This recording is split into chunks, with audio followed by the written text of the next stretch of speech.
저는 오늘 Neural Grammatical Error Correction Built on Parallel Pre-training and Sequential Transfer Learning에 대해서 발표를 하도록 하겠습니다. 발표 순서는 Grammatical Error Correction이 무엇인지와 그 다음에 이전 웍이 어떤 게 있었는지, 그리고 저희 어프로치가 어떻게 되는지, 그리고 결과에 대해서 말씀드리도록 하겠습니다. 먼저 Grammatical Error Correction이 어떤 태스크인지에 대해서 말씀드릴 텐데요. 한국어로 하면은 문법 오류를 교정하는 태스크라고 말씀드릴 수 있겠습니다.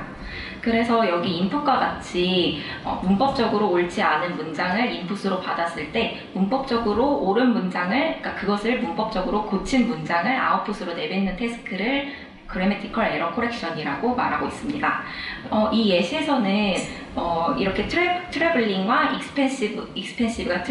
expensive의 스펠링이 틀렸고 트래블링과 boring이 그 문법 형태가 틀려서 고쳐야 된다는 점을 알 수가 있지요. 그래서 제가 했던 일은 ACL에 있었던 컴피티션에 참가했던 거였는데요. ACL에서 배아라는 챌린지가 있었는데 이 챌린지는 에듀케이셔널 어플리케이션에 대한 웍을 하는 것이었었고, 거기서 문법 오류를 교정하는 것이 학생들에게 가르치기 위해서 필요한 일이니까, 그러니까 영어를 세컨드 랭귀지로 학습하는 학생들에게 가르치기 위한 어플리케이션으로서 문법 오류 교정을 챌린지를 냈던 것이고, 저희는 거기에 참가해서 2등이라는 성과를 얻었고, 그래서 그 내용을 바탕으로 여기서 말씀드리고자 하고 있습니다. 그래서 거기서는 총 3개의 트랙이 있었는데요. 3개의 트랙 중에 저희는 2개의 트랙에 참가했었습니다. 첫 번째 트랙은 Restricted 트랙이었는데 이거는 지금 현재 퍼블릭하게 공개되어 있는 모든 데이터를 토대로 학습시키라는 것이었고, 두 번째는 Unrestricted 트랙이어서 얘는 각자 기업들이 개인적으로 가지고 있는 데이터를 가지고도 참가를 할 수 있도록 하는 트랙이었어요. 근데 저희는 그런 프라이빗한 데이터를 가지고 있지 않았기 때문에 이 트랙에는 참가하지 않았고, 세 번째 트랙은 Low Resource 트랙이었는데 이거는 이번에 주최 측에서 공개한 아주 소량의 데이터만을 가지고 학습을 시킨 다음에 참가하는 거였어요. 이런 트랙을 대체 왜 했냐면은 여기에 있는 이 4가지가 퍼블릭하게 현재 공개되어 있는 Grammatical Error Correction 데이터들인데요. 이 중에 가장 많이 있는 데이터가 랭팔이라는 데이터라는 걸 알 수가 있어요. 그런데 이 랭팔 데이터가 굉장히 노이지하거든요. 그러니까 왜 노이지하냐면은 다른 데이터들은 어노테이터가 이 어떤 인스트럭션을 가지고 일관성을 가지고 어노테이션을 한 반면에 랭팔은 어떤 사람, 그러니까 세컨드 랭귀지로 잉글리시를 말하는 사람이 임의의 문장을 작성을 하면은 그걸 불특정 다수의 사람들이 그것을 고친 데이터를 크롤링한 것이거든요. 그러니까 어노테이터들이 일정한 인스트럭션을 가지고 수정을 한 게 아니기 때문에 같은 문장이더라도 굉장히 다양한 방법으로 수정이 되어 있고, 그렇기 때문에 좀 일관성이 있지 않고, 그리고 또 문법적으로는 옳은 발이더라도 그 어노테이터의 선호도에 따라서 수정이 된 문장들도 있을 수밖에 없습니다. 예를 들어서 영화관 같은 경우에 티어터라고 할 수도 있고, 단어가 기억이 안 나네요. 여튼 여러 가지 단어가 있을 수 있는데 그 중에서 그 어노테이터의 선호도에 따라서 그 단어가 선택이 될 수가 있잖아요. 그러니까 이런 식으로 일관성이 없는 데이터라서 굉장히 노이지하기 때문에 여기 퀄리티가 relatively poor한데요. 그래서 주최 측에서는 윌롭니스라는 새로운 좀 깔끔한 데이터를 내놓았습니다. 그래서 이 깔끔한 데이터는 그런데 어노테이션을 하기 위해서 굉장히 비싼 코스트를 필요로 하기 때문에 이 주최 측의 목적은 비싼 코스트를 필요로 하는 소량의 데이터만을 가지고 어떻게 하면 잘할 수 있을 것인가 하는 것이 로리소스 트랙이었고, 저희는 그래서 퍼블릭한 데이터를 가지고 하는 리스트릭티드 트랙과 굉장히 소량의 좋은 질의 데이터를 가지고 하는 로리소스 트랙, 이렇게 2가지 트랙에 참가하였습니다. 그래서 저희가 쓸 수 있었던 데이터는 570K와 21K, 33K, 그리고 33K에 한 650K 정도 되는 데이터를 사용할 수 있었고, 로리소스 트랙에서는 이 위로니스 데이터 중에서 여기 데브셋에 있는 4K 데이터만을 사용할 수 있었으니까 굉장히 적은 데이터만을 가지고 문제를 풀어야 했던 상황이었습니다. 그래서 저희가 사용한 데이터는 리스트릭티드 트랙에서는 모든 데이터를 트레이닝에 사용했고, 로리소스 트랙에서는 저희가 쓸 수 있는 게 데브셋으로 주어진 4K만을 사용할 수 있었어서 저희는 이것을 3K를 트레이닝에 쓰고 1K를 데브셋으로 사용하였습니다. 그래서 여기에 3K와 1K를 사용한 것을 적어두었고요. 여기에 템플릿과 파인튜닝에 대한 말이 있는데 이 말들에 대해서는 뒤에서 무엇을 말씀드리는 건지 설명드리도록 하겠습니다. 그리고 주최 측에서 제공해준 도구 중에 에란트라는 도구가 있었는데요. 이 도구는 문법적으로 잘못된 문장과 문법적으로 고쳐져 있는 문장에 패러럴 코퍼스를 주면은 이 중에서 어떤 부분이 어떻게 고쳐졌고 그 다음에 어떤 에러형을 고친 것인지에 대한 정보를 주는 툴이었습니다. 이 툴은 뉴럴 기반으로 만들어진 건 아니고 주최 측에서 열심히 룰 기반으로 정교하게 만든 것이었고요. 그래서 얘가 어떤 식으로 데이터를 주냐면은 조금 전에 보여드렸던 예시와 같은 인풋과 아웃풋이 있을 때 여기 트래블이 바로 트래블링으로 바뀌었고 익스펜시브가 바로 익스펜시브로 바뀌었고 볼드가 바로 보링으로 바뀌었다는, 그러니까 어떤 부분이 무엇으로 바뀐 것인지에 대한 온라인 정보를 먼저 주었었고 그 다음에 얘가 벌브의 폼이 바뀌었다는 정보와 스펠링이 바뀌었다는 정보, 그리고 벌브 폼이 바뀌었다는 어떤 방식으로 바뀐 것인가에 대한 이 두 가지 정보를 주는 툴을 주었습니다. 그래서 이 툴을 어떻게 하면 잘 쓸 수 있을까를 생각했던 것도 저희가 생각했던 것들 중 하나였습니다. 그래서 지금부터는 프리비어스 웍에 대해서 말씀드릴 텐데요. 먼저 첫 번째로 저희가 참고했던 논문은 GEC를 로리소스 머신 트랜슬레이션이라고 생각할 수 있다는 것이었습니다. 이게 무슨 뜻이냐면은 GEC를 문법적으로 잘못된 문장에서 문법적으로 옳은 문장으로 번역하는 태스크라고 생각할 수 있다는 거였어요. 그래서 얘를 번역 태스크라고 생각을 할 수가 있는데, 근데 여기 보시면은 그러니까 뉴럴 기반 모델이 SMT보다 잘하려면은 적어도 100M 정도, 100밀리언 정도의 데이터가 필요한 것을 볼 수가 있는데요. 이 옆에 표를 보시면은 이게 뉴럴 기반이고 이게 통계 기반인데, 뉴럴 기반이 통계 기반보다 잘하려면은 적어도 100밀리언 정도의 데이터가 필요한 것을 알 수가 있습니다. 근데 저희는 조금 전에 말씀드렸을 때 한 600K 정도의 데이터밖에 없었잖아요. 그래서 머신 트랜슬레이션도 그냥 머신 트랜슬레이션이 아니라 로리소스를 가진 머신 트랜슬레이션이라고 생각을 할 수가 있었고요. 그래서 이 논문에서 하는 말은, 그래서 GEC 태스크를 풀기 위해서는 로리소스 머신 트랜슬레이션에 쓰이는 다양한 테크닉들을 가져다가 쓸 수 있다는 것을 말하고 있었고, 그 테크닉들이 굉장히 복잡한 테크닉들을 사용하고 있어서 저희는 이렇게 복잡하게 말고 좀 더 단순하게 풀 수 없을까 하는 생각을 하게 되었었습니다. 그 다음에 두 번째로 말씀드리고 싶은 거는 디노이징 오토인코더인데요. 아마 여기 계신 분들도 많이들 알고 계실 거라고 생각을 하는데, 디노이징 오토인코더는 원래 오토인코더가 인풋을 받아서 피처를 뽑아낸 다음에 그걸 가지고 아웃풋을 만들어내는 거잖아요. 그런데 이렇게 인풋을 만들어낼 때 노이즈를 가한 인풋을 준 다음에 아웃풋으로는 그 노이즈가 가해져 있지 않은 클리어한 아웃풋을 내보내는 게 디노이징 오토인코더가 하는 일입니다.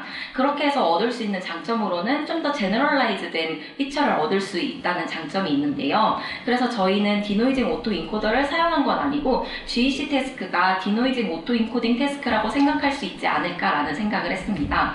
그러니까 문법적으로 잘못되어 있는 문장이 올바른 문장에 노이즈가 가해져 있는 거라고 생각을 해서 그 GEC 태스크가 노이즈가 가해져 있는 문장에서 클리어한 문장을 뽑아내는 디노이징 오토인코딩 태스크라고 생각할 수 있지 않을까라는 생각을 했고, 그래서 얘를 프리트레이닝에 사용할 수 있지 않을까 하는 생각을 하고 있었습니다. 그러던 차에 카피 어그멘티드 트랜스포머라는 논문이 나왔는데요.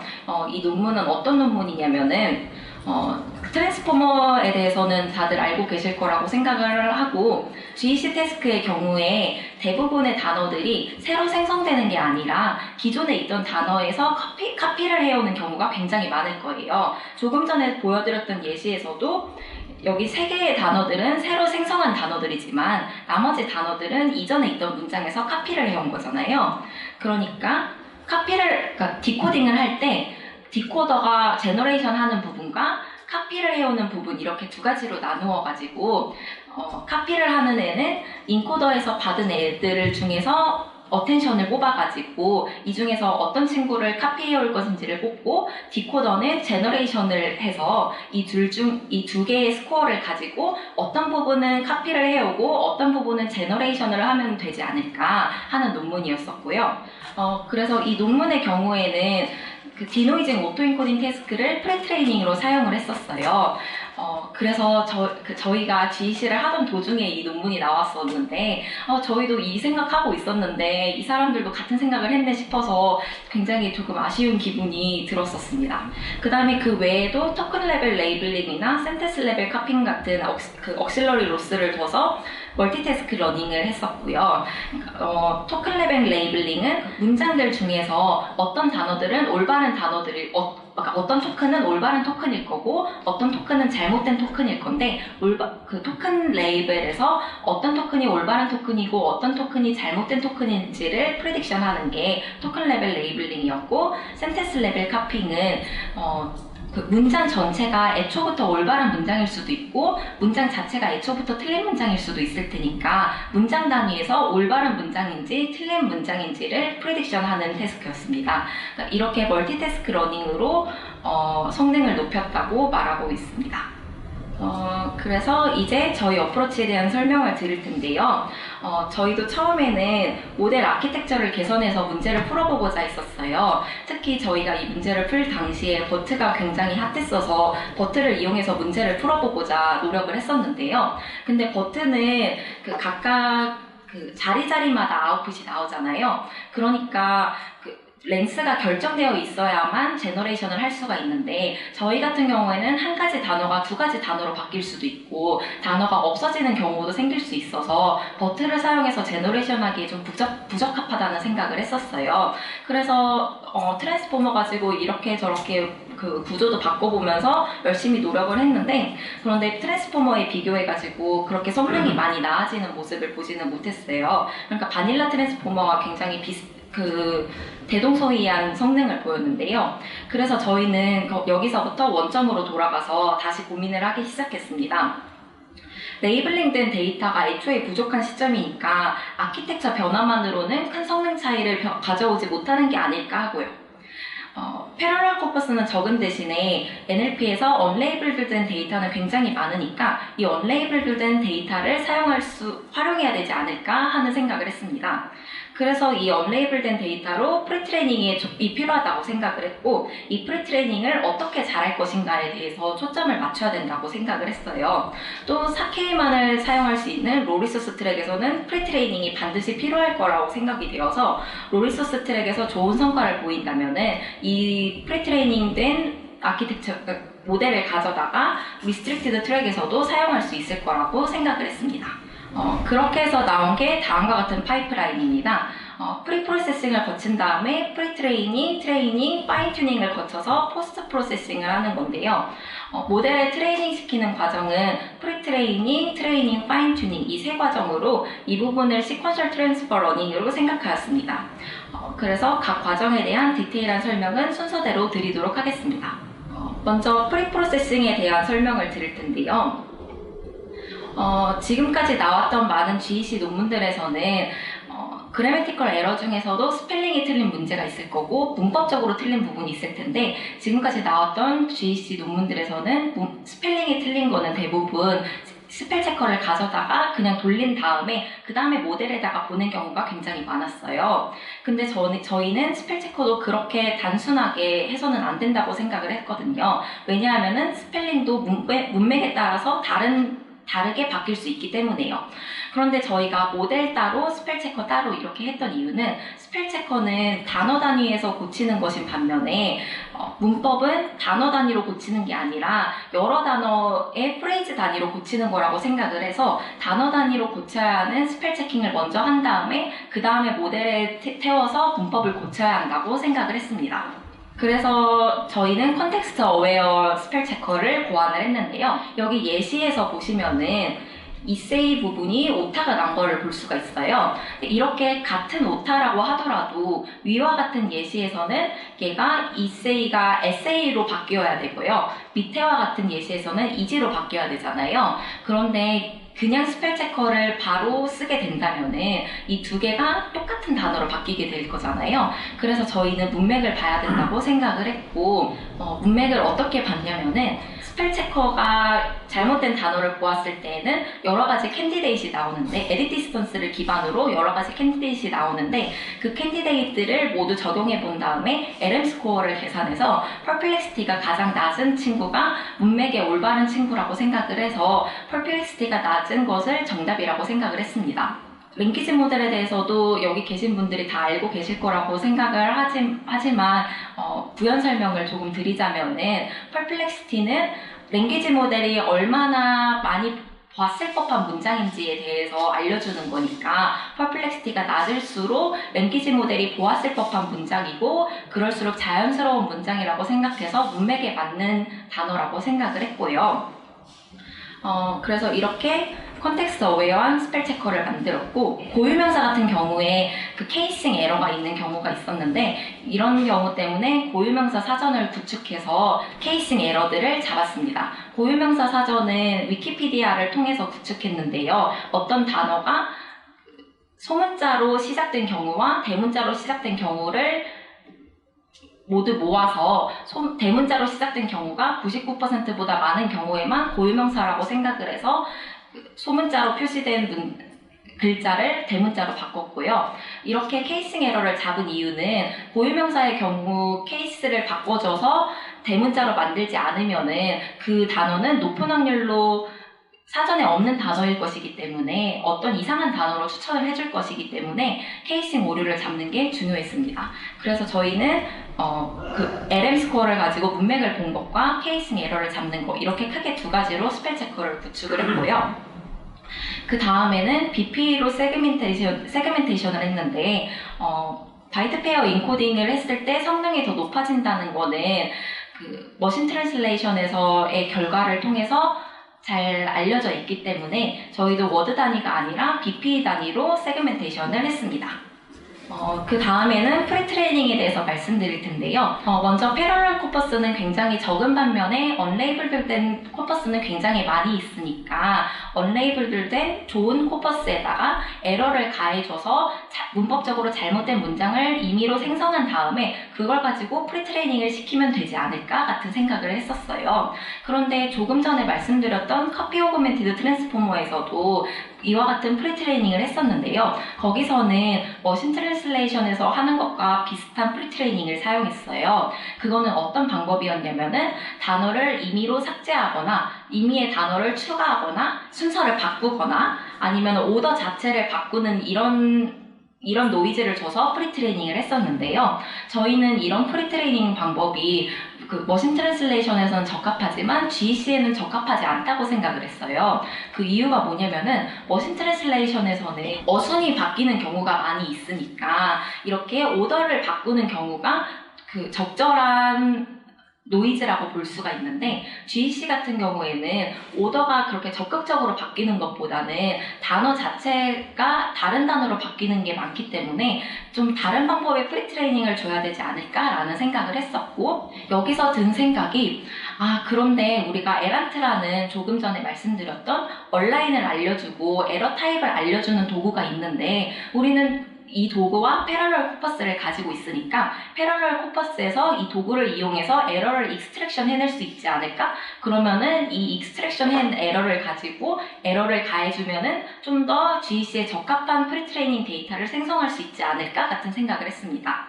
그게 바로 여기 적은 토큰 베이스드 어프로치고요. 그래서 뽑아낸 에러들은 굉장히 많은 에러가 펑추에이션 에러, 그러니까 구두점 오류, 쉼표를 안 쓴다든지 하는 오류가 굉장히 많았다는 걸 알 수 있었고 그리고 프리포지션, 그러니까 전치사를 잘못 쓴 에러가 굉장히 많다는 것과 그 다음에 벌브 텐스, 그러니까 그 동사의 시제를 잘못 쓴 경우가 굉장히 많다는 걸 알 수가 있었어요. 그래서 저희는 에란트 도구를 이용해서 패러럴 코퍼스에서 올바른 단어와 틀린 단어의 딕셔너리를 구축해서 여기서 올바른 단어를 언레이블된 코퍼스에서 올바른 단어를 만났으면은 틀린 단어로 바꾸도록 퍼터베이션을 주는 방법으로 구축을 했습니다.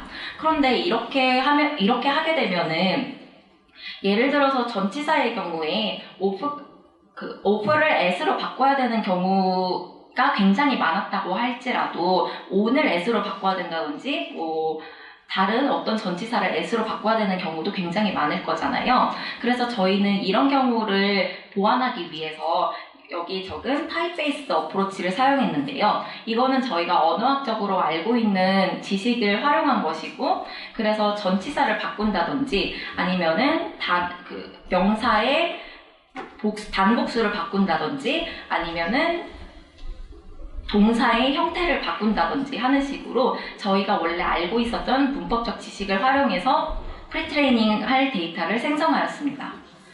그래서 저희는 다음과 같이 좀 다양한 소스에서 콜포럴을 가져와서 프리트레이닝 데이터를 생성했는데요. 이렇게 다양한 소스에서 가져온 이유는 저희가 참가하는 챌린지는 잉글리시 에세이에 대한 챌린지였었는데, 에세이에서 사용하는 단어와 위키피디아에서 사용하는 단어와 문학에서 사용되는 단어는 굉장히 다를 것이고 문체도 다를 것이고 그렇게 도메인에 따라서 내용이 달라질 것인데 저희는 에세이에 대한 좋은 데이터를 찾을 수가 없었어요. 그래서 하나의 위키피디아라든지 사전 같은 하나의 도메인에 대해서 학습시키는 게 아니라 다양한 도메인에 대해서 학습시킨다면은 제너럴라이제이션이 될 수 있지 않을까 하는 생각으로 이렇게 다양한 도메인에 대해서 학습을 시켰고요.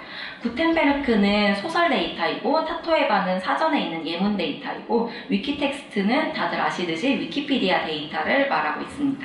그래서 저희는 여기 보시면은 구텐베르크가 가장 많은 것을 볼 수 있었는데 구텐베르크라는 소설 데이터에만 한정되지 않기 위해서 타토에바나 위키텍스트를 업샘플링해서 비율을 맞춰줬었고요. 그 다음에 대부분은 에란트에서 아까 뽑아낸 딕셔너리를 가지고 에딧을 만들었었고 그렇지 않은 경우에만 아까 말씀드린 언어학적 지식으로 만든 에러를 가해 주었습니다.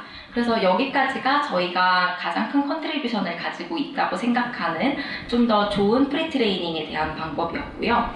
그 다음에는 갖고 있는 모델들을 가지고 트레이닝과 파인 튜닝을 시켰습니다. 저희가 사용했던 모델은 트랜스포머와 카피 오그멘티드 트랜스포머였고 그 다음에 트레이닝과 파인 튜닝을 순서대로 시켰는데 트레이닝은 우리가 가지고 있는 모든 공개 데이터에 대한 트레이닝이고 파인 튜닝은 에세이 데이터에 대해서만 파인 튜닝을 시킨 건데요. 이렇게 시퀀셜하게 트랜스퍼 러닝을 할 때에는 러닝 레이트를 점점 줄여가야 하는 것이 필요하겠죠. 네, 그렇게 러닝 레이트를 점점 줄여가면서 시퀀셜한 트랜스퍼 러닝을 했습니다. 그 다음에 마지막으로 포스트 프로세싱을 했는데 여기 말한 엉클 리커버리는 BP로 세그멘테이션을 한다고 할지라도 그러니까 BP는 월드를 서브월드 단위로 쪼개서 세그멘테이션을 하는 건데 사전에 있지 않은 단어는 엉크로 표시가 될 거잖아요. 그런데 이 경우에는 엉크로 가만히 내버려두면 안 되고 원래 오리지널에 있었던 그러니까 오리지널에 있었던 글자를 엉크를 리커버리를 해야 될 테니까 가장 먼저 엉크 리커버리를 했었고요.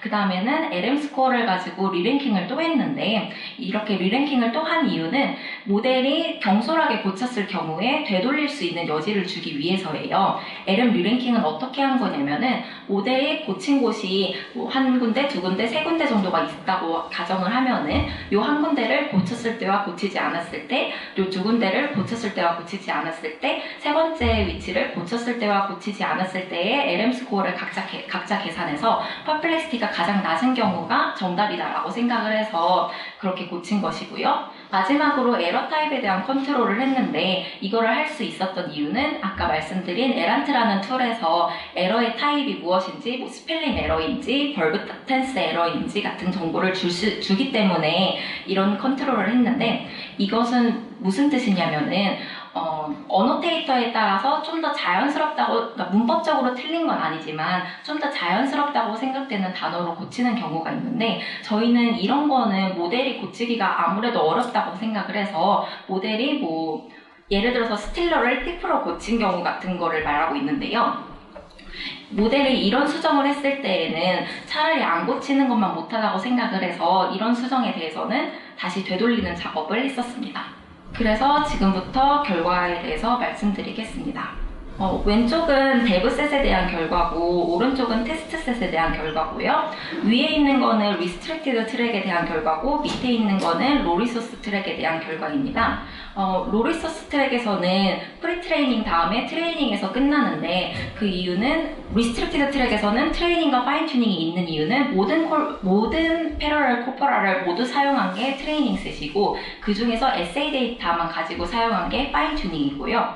그 다음에 로리소스 트랙에서는 우리가 아까 말씀드린 4K의 데이터만 사용할 수 있으니까 파인튜닝을 따로 하는 게 아니라 트레이닝 데이터만 가지고 있어서 이렇게 한 단계가 적고요. 그 다음에 여기 결과를 보시면은 시퀀셜 트랜스퍼 러닝의 단계를 거쳐가면서 성능이 향상되어 가는 것을 볼 수가 있습니다.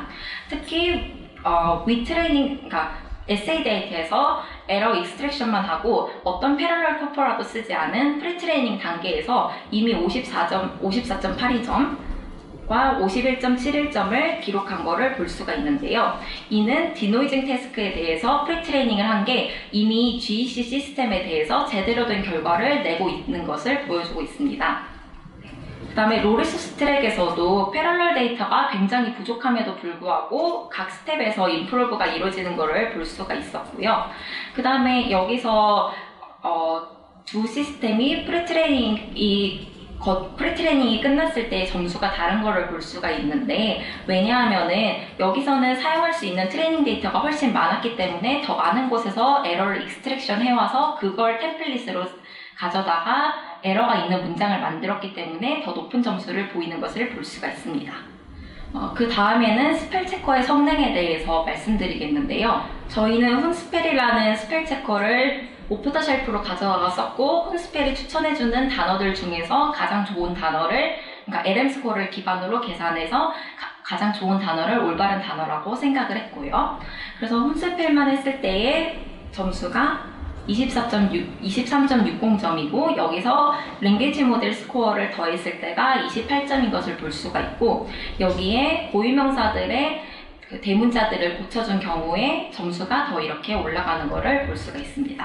그래서 저희 스펠 체커가 혼스펠보다 더 컨텍스트를 잘 보아서 더 좋은 성능을 낸다라고 볼 수 있겠습니다. 그 다음에 저희가 아까 전에 프리트레이닝 방법을 바꿔서 성능이 올라갔다고 했는데, 이거를 검증하기 위해서는 다른 프리트레이닝을 시켰을 때 끝까지 학습시켜도 그래도 우리가 성능이 더 좋은가를 검증해야 되잖아요. 그래서 랜덤 방법과 저희 방법을 비교했는데, 여기 랜덤이라고 쓴 방법은 조금 전에 말씀드린 머신 트랜슬레이션에 주로 쓰이던 방법을 말하고 있습니다. 어떤 단어는 삭제하고 어떤 임의의 단어를 추가하고 바꾸고 오더를 바꿔서 에러를 가해준 경우와 비교를 했는데요. 모든 스텝에서 저희가 점수가 더 높은 것을 볼 수가 있었는데, 여기 리스트릭티드 트랙을 보시면은 점수 차이가 초반에 굉장히 크다가 점수 차이가 점점 줄어드는 것을 볼 수가 있어요. 그래서 여기서 알 수 있는 사실은 저희가 제안한 프리트레이닝 방법이 이후 트레이닝에 약간 프록시로 학습을 한다라고 볼 수 있다고 생각을 할 수 있습니다. 마지막으로 아까 말씀드린 에란트 툴을 이용해서 저희 모델이 어떤 부분에서 잘하고 어떤 부분에서 못하는지에 대해서 분석을 했는데요. 여기 노란색으로 표시한 게 펑츄에이션 에러인데, 이거는 조금 전에 말씀드렸던 토큰 베이스 에러 제너레이션, 그러니까 템플릿을 만들어서 그러니까 에러 타입을 익스트랙션해서 에러를 가해준 거, 거기서 구두점 에러가 굉장히 많았기 때문에 구두점 에러를 굉장히 많이 가해줬고, 그렇기 때문에 구두점 에러에서 좋은 점수를 낼 수 있었던 거를 볼 수가 있고요.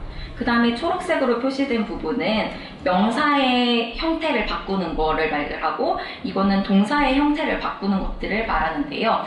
얘네들은 토큰 베이스드와 타입 베이스드, 그러니까 에러를 익스트랙션 한 것과 저희의 노울리지를 이용해 가지고 생성한 거, 이 두 가지의 프리트레이닝 방법에 의해 영향을 받아서 좋은 성능을 냈다고 볼 수가 있겠고요.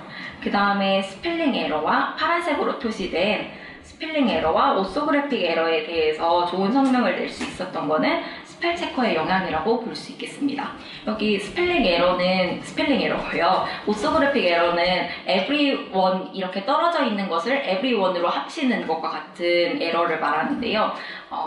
네, 이것도 스펠 체커의 영향으로 잘 할 수 있었습니다. 반면에 저희 모델을 잘 못하는 거는 noun과 빨간색으로 표시된 noun과 other과 verb를 잘 못하는 것을 볼 수가 있는데요. noun과 verb는 각각 명사와 동사를 아예 다른 단어로 바꾸는 걸 말하고 있어요. 예를 들어서 아까 말씀드린 스틸러를 팁으로 바꾸는 것과 같은 게 noun 에러인데, 이런 거는 인간의 선호도에 따라서 결정되는 것일 수도 있기 때문에 모델이 잘 고치지 못하는 것을 알 수가 있고, 네, 볼 수가 있습니다. 그래서 이러한 에딧이 좀 더 자연스러운 에딧이라고 볼 수가 있고, 이 부분에 대해서 좀 더 잘 해나가야 하는 모델을 만드는 게 앞으로 남은 과제라고 볼 수 있겠습니다. 네. 그래서 발표는 여기까지이고, 또 질문이 있으시면 질문해 주시면 감사하겠습니다. 먼저 스펠 커렉션 대상은 일반적으로 복합이 없는 네네. 단어를 대상으로. 네네, 그렇습니다. 그러면 앳디스턴스 같은 식으로 메저를 했을 때 네네. 복합에 있는 단어가인데 잘못된 단어일 수도 있잖아요. 그럴 수도 있죠. 그런 경우는 뒷단으로 보내서 네, 뒷시간에 해결하는. 네, 그렇습니다. 그리고 좀 전에 문법 요소별로 낸 테이블에서 네네. 아티클이 빠져 있었는데, 아. 원래 GC의 요소 중에 하나가 이제 저도 영어. 아티클은 여기 그 디터미너. 그런가요? 네, 여기 있습니다. 아티클 같은 경우에는 보통 있는데 지우는 문제는 좀 쉬운 형태인데 인서션을 해주는 문제가 조금 난해해 보이는데. 네. 그런 형태에서도 잘 문제가. 여기 보시면은 그 아주 잘하는 건 아니지만 그럭저럭 잘하는 것을 볼 수가 있는데, 제 생각에 디터미너 문제 같은 경우에는 좀 그러니까 그 문장뿐만 아니라 여러 문장을 봐야 할 것 같은데, 여기서는 한 문장 한 문장씩만 주어져 있었어서 좀 여러 문장을 보는 방법으로 학습시켜야 할 것 같습니다. 옛날에 보기는 좀 힘든 형태의 문제 셋업 자체가. 여기 그러니까 독립적인 문장이면 사실. 네, 독립적인 문장으로 주어져 있었는데 좀 더 많은 스코프를 보는 식으로 학습을 시켜야 할 것 현재 같습니다. 문제 셋업 형태에서는 어려운 네. 문제라. 네. 혹시 그리고 이번 컴피티션에서 추가로 제공된 데이터도 있잖아요. 네네. 공개가 돼요? 네, 공개가 되어 있는 것 같습니다. 그리고 아까 랭귀지 모델 처리 부분에서 랭귀지 모델 기반에서 리랭킹하는 부분 네네. 중에는 네. 커렉션한 부분이 n 되면 이제 이 n 승만큼 그쵸. 조합을 다 확인하고. 그렇게 할 수는 없으니까 너무 많이 고친 경우에는 그냥 고친 걸로 이 n승은 너무 많으니까 그러니까 뭐 한 7개 정도로 저희가 한정을 해서. 네, 한정을 해서 했습니다. 그리고 디노이즘 오토인코더 프리트레인을 했는데, 네. 이제 디노이즘 오토인코더 말고 다른 방식의 프리트레인 한 것과의 비교를 보여주셨는데, 네네. 아예 프리트레인을 안 한 경우에 어떤지를 궁금했어요. 뭐 그냥 직관적으로는 더 낮게 나올 것 같기도 한데. 네네. 더 일단 높게 나올 수. 일단 여기서 랜덤이라고 적어놓은 것도 디노이징 오토인코더 프리트레이닝 방법이라고는 볼 수 있는데, 그 노이즈를 주는 노이즈 펑션이 다른 거라고 볼 수가 있고요. 네. 그리고 아예 안 한 것도 저희가 여기 표에는 실지 않았지만 실험은 해봤었는데 훨씬 낮은 성능을 보이기는 했었습니다. 네, 알겠습니다. 그 모델 부분에 궁금한 게 있는데, 아까 네. 그 모델이 트랜스포머랑 카피 어그멘티브 트랜스포머 쓰셨다고. 네. 결국 카피 어그멘티브 트랜스포머를 쓰셨다는 거예요? 그 두 모델이 잘하는 게 각각 달랐었는데 카피 오그멘티드 트랜스포머는 좀 복사하는 거를 잘하니까 그러니까 좀 경솔하지 않게 고치는 경향이 있었고요. 그 다음에 일반 트랜스포머의 경우에는 좀 더 경솔하게 고치는 경향이 있었어서 이 두 가지를 앙상블한 거를 최종으로 제출했었습니다. 그 카피 어그멘티드 거기서 조금 궁금한 게 네. 이게 이제 카피를 하는 그 구조에서 아까 네. 말씀하셨듯이 이게 틀린 부분이 이제 없어지는 경우도 있고 두 개로 더 늘어나는 경우도 있는데 네네. 카피가 그래서 실제로 예를 들어서 첫 번째 단어가 거기서는 두 번째 단어로 카피가 될 수도 있고 그런 이제 토큰의 그 타임 스텝이 달라질 수 있는데 그런 걸 처리하는 부분이 있나요? 그러니까 길이가 최종 길이가 달라지니까 이게 네. 어디로 카피될지 그런 거를 모델이 결정을 하는 거예요. 네네. 그러니까 그 매 스텝마다 토큰을 내놓을 때에 이 토큰을 어디서 카피해 올 건지를 결정을 하잖아요. 네, 그러니까 결정을 하게 되는데 첫 번째 단어를 카피할 건지 두 번째 단어를 카피할 건지를 모델이 결정할 수 있습니다. 그러면 카피 어그멘티드 트랜스포머를 그냥 트랜스포머를 썼을 때랑 저걸 썼을 때랑 그런 성능 차이는 뭐지?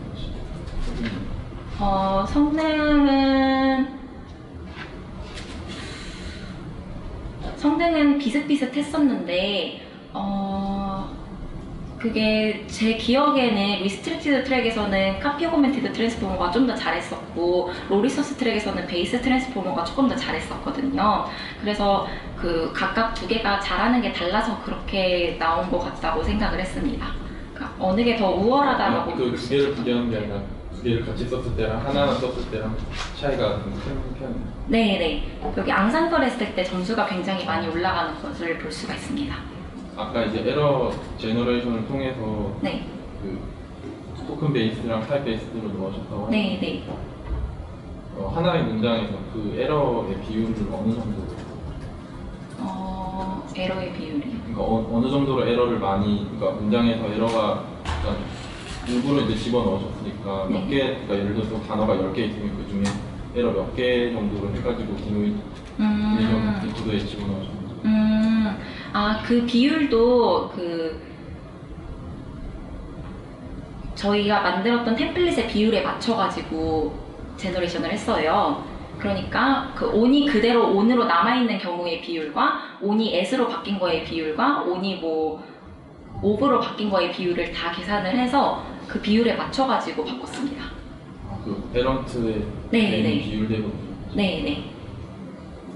지금 확실히 그 에러를 디텍션하고 네네. 그게 이걸 커렉션하는 그 부분에 커렉션하는 두 가지 형태가 조합이 되는.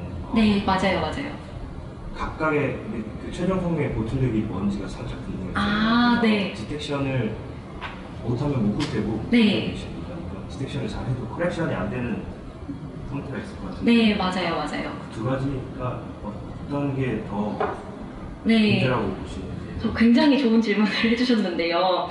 저희가 맨 처음에 버트를 사용해서 이 문제를 풀어보려고 한 게 버트로 디텍션을 한 다음에 트랜스포머로 코렉션을 하면 되지 않을까 같은 생각을 했었어요. 그러니까 그 이유가 버트는 단어 자리마다 프리딕션을 하니까 자리마다 얘가 틀렸다 맞았다를 알려준 다음에 그 표지를 달아가지고 표지가 있는 상태에서 트랜스포머에 넣어서 코렉션을 시키면 어떻게 될까를 해본 거였는데 보틀넥은 디텍션에 있더라고요. 그러니까 표지를 달아준 상태에서 코렉션을 시키면은 그거는 굉장히 잘하는데 디텍션이 굉장히 어려웠습니다. 디텍션을 잘 하기 위해서 도구멘테이션 같은 것들을 더 넣어줄 수 있었을 텐데 네네. 실제 도구멘테이션에서 그쪽에서 좀 많이 이득을 보신 부분이 있을까요? 어떨까요? 그러니까 오그멘테이션이라는 게 에러 오그멘테이션 같은 것들이 네네. 되겠죠. 네. 그렇게 했을 때 여러 가지 오그멘테이션 것들을 많이 사용하셨어요. 네네. 실제로 디텍션 관점에서 봤을 때 얼마나 오그멘팅이 되는지 궁금합니다. 최종 결과, 커렉션 된 결과, 디텍팅이 얼마나 이득을 받는지. 네, 그 결과가 있긴 할 텐데 지금은 잘 기억은 안 나네요. 네, 죄송합니다. 죄송한 건 아니고요. 그리고 이렇게 타입 베이스드 에러 오그멘테이션 하셨잖아요. 네네. 언어학적인 네네. 프라이너리티. 네네. 거꾸로 그런 케이스가 얼마나 되는지 혹시 스탯을 찍어보셨을까요? 그런 케이스라는 게. 그러니까 트레이닝 데이터에서 네네. 실제로 프라이어 날리지를 고려했을 때 생긴 에러가 얼마나 존재를 했는지.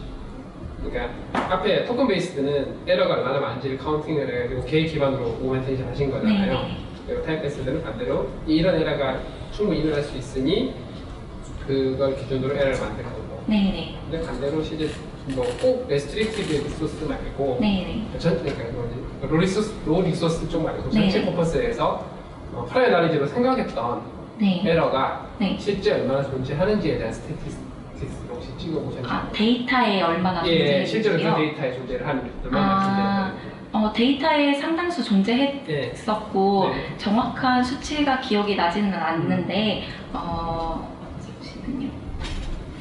네. 여기 정확한 수치가 나와 있지는 않은데 대부분의 에러는 펑츄에이션 에러였었고 그 다음으로 그 나운 폼과 벌브 폼 이렇게 두 가지였던 것 같습니다. 네. 저 아까 말씀 중에 네. 원투 디텍션을 하고 네. 최종으로 오퍼레이션 했을 때 성능이 꽤 괜찮게 보셨다고 했는데 네네. 혹시 최종적으로 그 형태를 사용하지 않은 이유가 있을까요? 그렇게 했을 때 그 좋은 성능이 나왔던 거는 코렉션 쪽에서 굉장히 좋은 성능이 나왔었는데요. 근데 최종적으로 그 모델을 사용하지 않은 이유는 버트가 디텍션을 잘 못해서 합쳤을 때 성능이 바닐라 트랜스포머만 사용했을 때와 비슷한 성능을 보였기 때문에 그래서 그냥 트랜스포머만 사용하였습니다. 네. 디텍션을 잘 못하는 이유가 그 임밸런스 때문인가요? 아니면 안 되는 이유에 혹시 설명이 가능한가요? 디텍션을 잘못하는.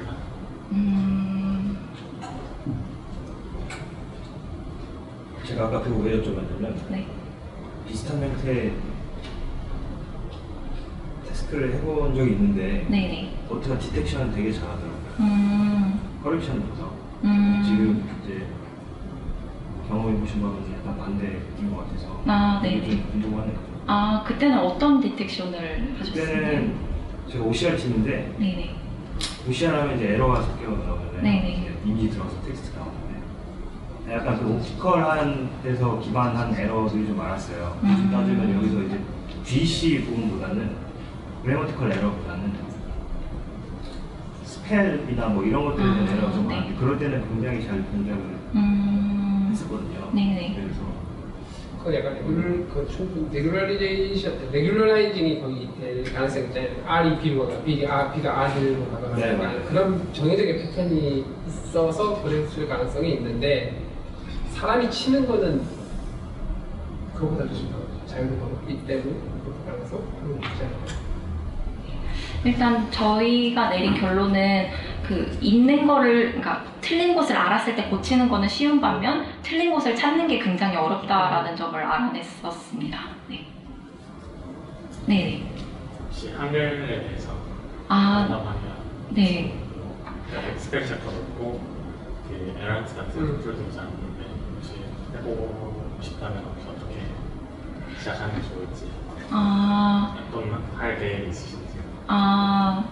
저희는 일단 한글에 대해서 할 계획이 현재는 없는데 한글에 대해서는 좀 다르게 접근해야 될 것 같은 게 그 영어 같은 경우엔 띄어쓰기 오류가 거의 없어서 띄어쓰기 된 단어마다 스펠링 체커를 할 수가 있는데 한글은 띄어쓰기 오류가 굉장히 많잖아요. 그래서 좀 순서를 바꿔서 접근을 해야 되지 않을까 생각합니다. 띄어쓰기 오류를 가장 먼저 잡아야 하지 않을까 하고 생각합니다. 일단 한글 데이터 있나요? 레이블된 아니요, 저희는 가지고 있지 않아요. 저희도 없는 거. 혹시 들으신 외부에 잘 되어 있는 데이터가 있다더라 하거나 지금 한글에 대해서 제일 잘 되는 거는 그 이제 룰 베이스로 엄청 열심히 만드신 게 있다고 듣기는 들었거든요. 네, 그렇다고 합니다.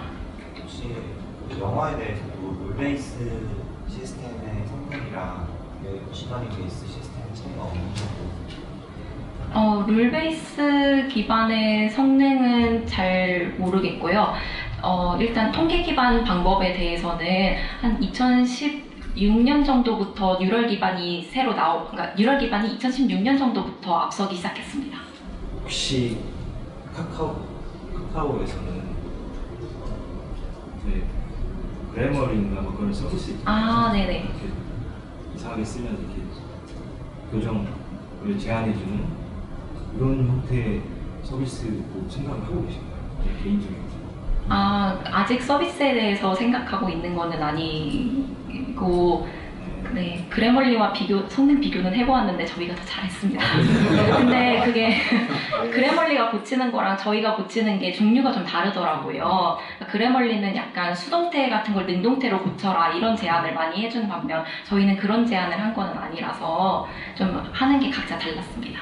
공개 하시나요 혹시 회사에? 코드 공개했습니다. 아 그런가요? 네. 그걸 쓰면은 잘 바꿔드려요. 잘 바꿔준다고 하고 싶은데 네. 상용화하기에는 아직 문제가 좀 있는 게 여기 보시면은 프리시전이 75 정도고 리콜이 50 정도인 걸 볼 수가 있는데 네, 프리시전이라도 높아야 되는데 프리시전이 75면 아직 상용화하기는 좀 부족한 것 같습니다. 후속 연구 계획은 어떠세요? 후속 연구로는 현재 많이 진행된 거는 아닌데 저의 생각에는 그러니까 저희가 파인 튜닝을 임의로 저희가 에세이 데이터와 가깝다고 생각해서 에세이 데이터에 대해서 파인 튜닝을 했었는데 좀 그게 아니라 좀 더 트레이닝 과정에서 모델이 이 데이터가 좀 더 필요하고 이 데이터가 좀 더 필요하지 않다라는 거를 판단을 해서 좀 웨이트를 더 많이 줘서 좀 더 필요한 데이터에 웨이트를 많이 주고 좀 더 노이지한 데이터에 웨이트를 덜 주는 방향으로 학습할 수 있지 않을까 같은 생각을 하고 있습니다. 그리고 저희가 랭팔 데이터가 굉장히 노이지하다고 아까 말씀드렸었는데 그렇게 노이지한 데이터보다는 좀 더 깔끔한 데이터를 좀 더 많이 본다면 성능 향상을 그러니까 좀 더 중요하게 본다면 성능의 향상이 이루어질 수 있지 않을까 같은 생각을 했습니다. 네. 노이즈 비율. 비율은 에란트에 나와 있는 비율에 맞춰가지고 그대로 했었습니다. 실제 영어 문장에 대한 비율 정도가 통계적으로 몇십 년 동안 이렇게 통계로 잡아놓은 그런 데이터가 있더라고요. 그래서 영어 문장의 문법적 오류를 그냥 통계화하는 데이터가 있어요. 그런 거 보고 에러를 섞어도 그런 좋은 자료가 있었나요? 네, 치면 나오는. 정말요? 감사합니다. 최초에 스펠 체킹, 그래머 에러 커렉션 쪽 토픽을 잡게 된 어떤 계기? 있으신가요? 계기는 저희가 랭귀지 모델을 봤을 때 랭귀지 모델이 그러니까 그 언어 모델들이 언어의 의미를 정확히 파악하는지는 좀 미심쩍은 부분이 있지만 제너레이션하는 문장들을 보면은 겉으로 봤을 때 문법적으로 올바른 문장을 만드는 것 같기는 하니까 얘가 의미를 파악하지 못하더라도 그 바깥에 있는 문법적인 것은 알고 있는 게 아닐까? 그래서 문법 오류 교정을 잘 할 수 있지 않을까 같은 생각으로 시작을 했었습니다. 영어에는 그 수거도 있고 콜로케이션이라는 것들 좀 있잖아요. 네네. 근데 지금 보면은 단어 하나에 대한 것들만 이제 커렉션하는 것처럼 그러니까 맞춘 것처럼 보이는 거기에 집중하신 것처럼 보이는데 콜로케이션이나 이디엄이 틀렸을 경우도 있잖아요. 네네. 그런 경우에 대해서 따로 통계를 내보신 적이 있으신가요? 그러니까 그걸 잘 올바르게 커렉트를 한다, 안 한다, 그런 거.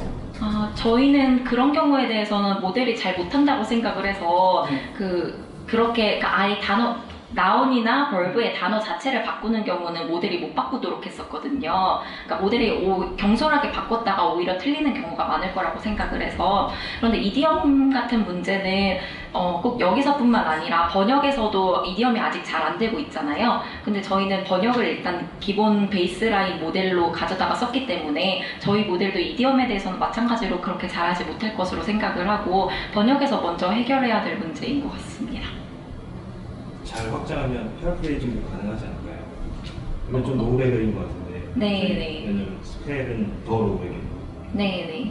조금씩 올리다 보면 페어프레이징 아직 갈 것 같은데 비슷한 형태로